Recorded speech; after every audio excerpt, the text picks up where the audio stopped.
Welcome to AdSpace. My name's Elise. And I'm Jackson. Each week, we'll be breaking down the most buzzworthy campaigns, social trends, and advertising news through the eyes of Gen Z. With sharp analysis, authentic debates, and real audience insights, we'll unpack how Gen Z is responding to the strategies shaping the industry today. Let's get into it.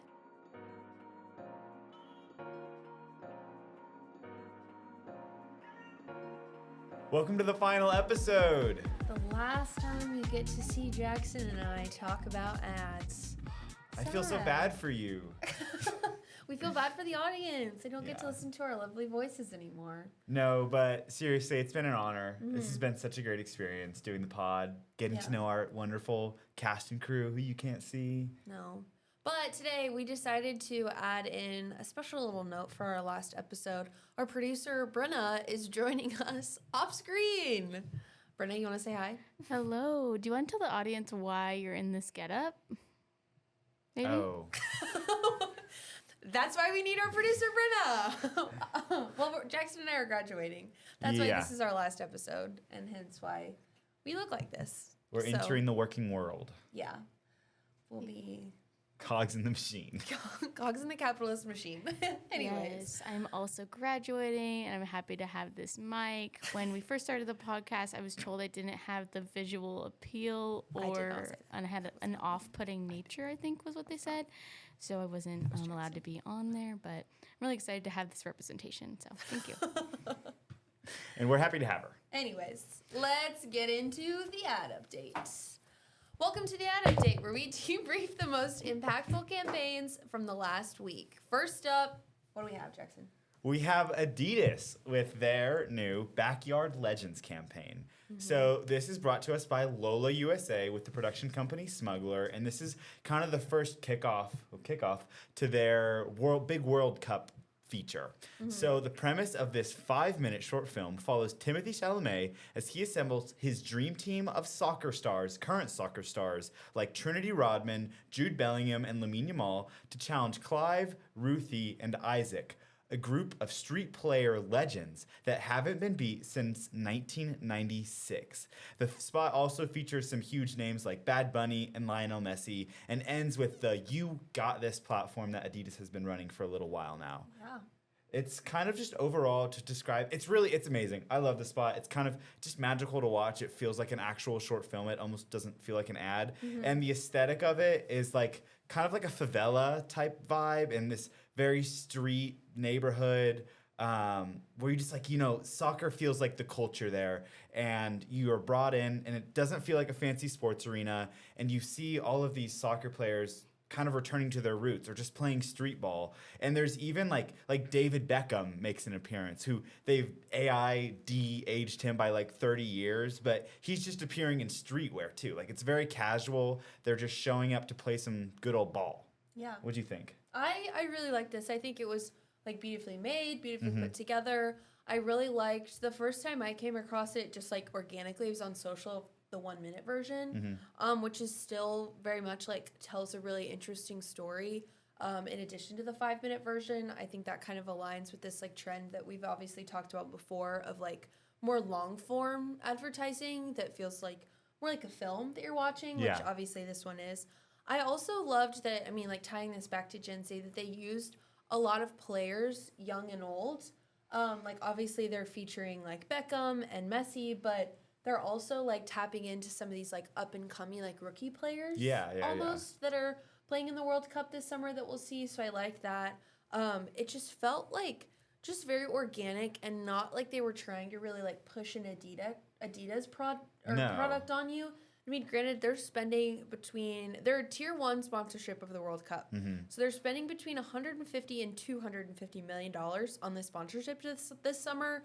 So I think they really spent their money well and told a really interesting brand story that I'm excited to see like translated into this summer. And I too wanted to note something that we saw in Adweek that Nick Craigs, who is Adidas Senior Vice President of Global Brand Marketing, he said he wanted to create a campaign meant to relieve athletes' performance expectations by posing the question, what if we played like pressure didn't exist? There's a lot of pressure that surrounds the World Cup. lots of like feelings of like, I mean, it's these like athlete Super Bowl almost, like something they've always wanted to play in. And so I think it's really interesting that they took that creative angle with this ad. Yeah, I can't say enough good things about this. It's just so authentically in the culture, like you said. It's tapping into like athletes' pressure to perform, and then all of these celebrities. Timothy Chalamet, I think, is also a really great pick for this. Yeah, he just, I mean, in this current era that he's in, almost like the Marty Supreme era. Yeah. Shout out first episode, Marty Supreme. That's so true. It just, this makes sense for him. It follows kind of the fandom that's forming around him, and I think that's something that's worth noting just from my own experience with this. I saw the 1 minute spot and I was like, I need to watch the full thing. Yeah. I need to watch the 5 minute spot. what I thought It too. got me to go to YouTube, which Yeah. I don't go to YouTube anymore. So Yeah. anyway, just great spot. Moving on to our second campaign of the day, coming from Liquid Death. This campaign is titled Deadly Mountains, Delicious Water, with the tagline, a safer way to enjoy water from nature. And this was done by their in-house ad agency. So the spot uses a gruesome yet funny story to warn against venturing into the American mountain ranges where Liquid Death sources its water. Basically, the plot of it is this hiker is going out to search for some natural spring water, and he gets mauled by a bear, eaten by opossums. He has to use his fingers to keep a fire alive. It's gruesome and it's funny. It's not bloody. No, it's But not. it's fun. It's not made in a gruesome way. It's obviously No. like kind of satirical, like poking fun. Kind of reminds me of like Dumb Ways to Die kind of vibe. Like it's just supposed to be very silly. Yeah. But it's like showing how gruesome the woods and nature can be. I love this spot. It was like I saw it and I was like, it's summertime. You know what I mean? Like it was like this the culture is like back to kind of being joyful and silly, and just it put me in a good mood, even though it was very dark. Exactly. But yeah, I think Liquid Death has really mastered that dark, absurdist humor that resonates with Gen Z while it still feels organic and very true to the brand. This spot also taps into the tone of the like hilariously over-the-top infomercials that we grew up seeing on TV. So lines like, there has to be a better way, or that's like a huge part of why Liquid Death has been able to stand out from bland, sparkling water brands with zero personality. I mean, we talked about their Super Bowl spot. Like, we loved that Super Bowl spot, and it was great at getting Gen Z's attention, and I think this ad is an extension of that. Absolutely. I also really enjoyed how they kind of tapped into this, like, conscious of environmental kind of thing that they're leading into with obviously the whole like mountain water. Gen Z's incredibly conscious of the environment, environmental impact, sustainability, etc. And I think Liquid Death has always kept that at the forefront of their brand. Recyclable cans, anti-plastic water bottles, and this is just kind of another nature water that they're leaning into that aspect of their brand. Yeah, just another win for Liquid Death, right? Absolutely. They're one of the only brands that I'm seeing do this like random crazy aspect, even with AI. Like they use AI in a way that works for them. Yeah. And they're one of the only brands that I feel like is really doing it right. You think of like Nutter Butter, it's like, okay, we've talked about this before on the pod, but just big props to Liquid Death. Exactly. All right, moving on to our third campaign of the day, and I think this is Elise and I's favorite. So I love this Canva campaign. is coming out with their new platform, the thing that makes anything a thing. This is from the agency Quality Meats. So Canva rolled out its new brand platform with squirrel themed activations in Brooklyn Bridge Park. The activations featured a mysterious squirrel statue and a series of public events like knitting circles, squirrel choirs, and balloon vendors, all based on a fake movement called the Squirrel Lights. A few days later, Canva revealed that the stunt was part of its own campaign with a video spot explaining the squirrel light movement and framing Canva as the place where anything can become a thing. I loved this so much because it is like one of those, it feels at first like one of those really dumb ideas. They're like, this will never work. Yeah. They made it work. Like, They did. So well. They committed. They committed to the bid, exactly. I think just like the spot itself is, obviously like beautifully made and it's really interesting. It's also really funny too. And then they leaned into, obviously they were using social, out of home, audio and video platforms and experiential activations to bring this campaign to life. Yes. And I loved it. Yeah. I think that this again is another campaign that's really leaning into like creative absurdity that Gen Z loves. And it's giving us the reins to create our own absurdity and say, you know, what we made this squirrel eye movement, you can make anything a thing. If we can make this a thing. Literally anything. Literally anything. Yeah. Whether it has to do with like a group gathering, like so you're making like an invitation or a poster. Obviously some of the experiential activations we did, they brought it to social. You can make social media things with it. They did it in billboards. You can make billboards for whatever you want. Like it was almost like doubling as like using this just like squirrel absurdist idea as like something that you can do, and then also like translating that to just be like Canva can be this avenue of creativity for you and anybody in your And world. a quote I wanted to talk about. So this is from a media marketing article. A similar perspective was shared by Gordy Singh, co-founder and co-chief creative officer of Quality Meats, who noted that even a completely absurd idea can appear legitimate when presented through a strong visual identity and consistent communication. Yeah. That's just so true in this aspect, and especially in this era when everything feels shallow and we're just so afraid of AI marketing. And when we were talking about this initially, this idea, like we were reading the brief, and it's like, that kind of sounds like AI popped out this idea. Yeah. But then you watch it and you're like, this is so human. Yeah. This is so real and ridiculous. Exactly. I don't know. We just ate this up. We loved it. Which makes it good. Any thoughts from Brenna? Yeah. Do you guys remember the jackalope The from jackalope? Lunchables? Yes. Yeah. Wait, yes. Yeah. This reminded me of that. I feel like a lot of agencies are tapping into like the absurdist stuff that we grew up on. Yeah. And like Definitely. bringing it in a really like way more polished way. Absolutely. Like Quality Meats is insane, and I think that this was so cool. And yeah, like you said, they're doing really great things over there. Now that you said that too, it's reminding me of Puppy Baby Monkey. Yes, literally. Like all of those little like weird characters that like Gen Z kind of takes like a liking to, and they become like kind of trendy. And wait, did you see this really funny ad? You got to watch this really funny ad. I'm gonna send it to you. So, anyways, all right. Well, next into our social trend of the week, kind of again with leaning into this like Gen Z specific humor. Gen Z versus millennial marketing content. So major brands like Pepsi and Tide are posting side-by-side comparisons of their products. One featuring copy written by a millennial marketing team, and the other written by a Gen Z team or employee.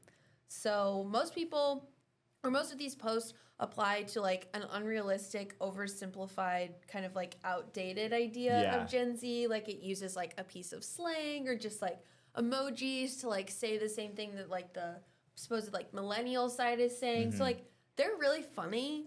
They're not realistic, I don't think. No. I've seen some that are, but I think most of them are not. I They're like them. hilarious. They're hilarious, but they're hilarious because to us, and like they feel ironic. Yeah. Like when it's like, you know, the millennial Coca-Cola advertiser says, it's made with real ingredients and sold at $3.50 a can, and then the Gen Z advertiser is like, I don't know, it just tastes good. It's like I see that and I'm like, well, that's funny. Like yeah, that's obviously hilarious. ironic, but I'm not sure that the brands posting it see it as ironic. No. They might actually see it as like that's how Gen Z actually thinks. Exactly. Is it a little nerve-wracking? Because, like, Yeah, I'm that's like, not a, like, post that I would actually put no, together. no. We're going to use words Where to are you make getting it this from? SEO optimal, hashtags that will get reach. Like, Yeah. But, no, I think it's funny because, especially, like, in the past few years, I think we've seen a lot of brands really lean into organic content on social and being, quote-unquote, authentic, where we talk about all the time. And the reason they've been able to do that and why brands, I think, get the reach that they do is because they hire a Gen Z social media manager that understands how to create authentic brand content. And so this is just kind of like another way of them leaning into that. I do want to say, though, it's weird, like from my perspective, seeing content that talks about millennials and Gen Z and isn't making fun of the millennial. Like the millennial in these spots so true. Yeah. is like the normal person, and we're used to being like, yeah, so this is normal. Like that's the millennial perspective. Yeah. It's I don't know. I'm like, oh, I guess This I'm the is target what now. Harry I don't Potter know. house that this specific Tide bottle would Literally. Millennials are getting into senior level positions. That's why this is happening. They're the ones writing this, guys. Hot take from Brenna, which I agree. I was thinking that they hold the reins. Anyways, so that's our social trend of the week. So now we'll get into the ad news. The latest ad and PR headlines from the week. And the biggest one we saw was the Trade Desk Chief Strategy Officer, Samantha Jacobson, has now joined OpenAI as VP of Partnerships.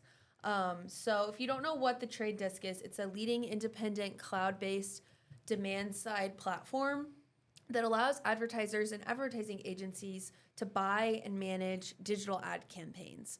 And kind of this like backpacks on what we talked about last week with this big boom that we're seeing with Google and Meta like ad platforms.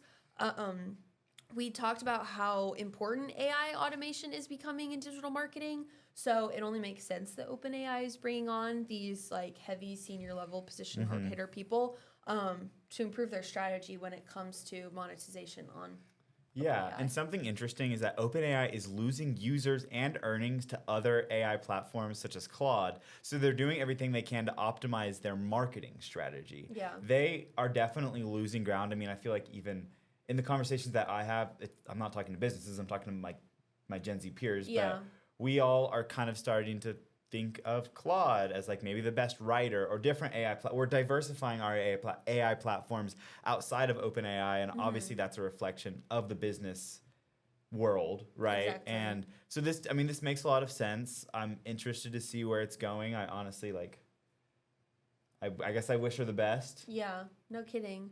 Side note though, you saying that about Claude reminded me how we like talked about their Super Bowl ad a lot. Yeah. And I feel like since after their Super Bowl ad, everybody was like obsessed with Claude's Super Bowl ad, and OpenAI's kind of fell flat for a lot of people. Yes. And now Claude's seeing like this big boom, and a lot of people just like even going to their platform to try it out, and then they try it out and they're like, wait, this is better at writing. This is better at like putting together graphics for me, which I think is really interesting. So. And that's the news.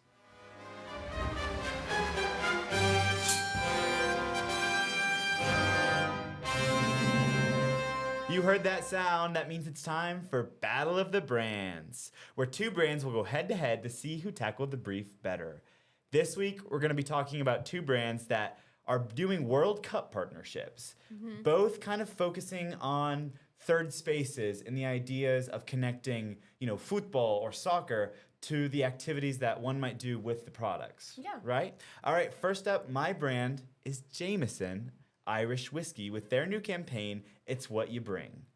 So in this 5-minute short film from the official whiskey brand of the World Cup, a soccer fan kicks a ball along the sidewalk as J Balvin exits a bar. Over a reggaeton beat, Balvin recited lyrics inspired by soccer. The fire, the flare, the ball in the air. Other pedestrians join in and end with a toast to soccer.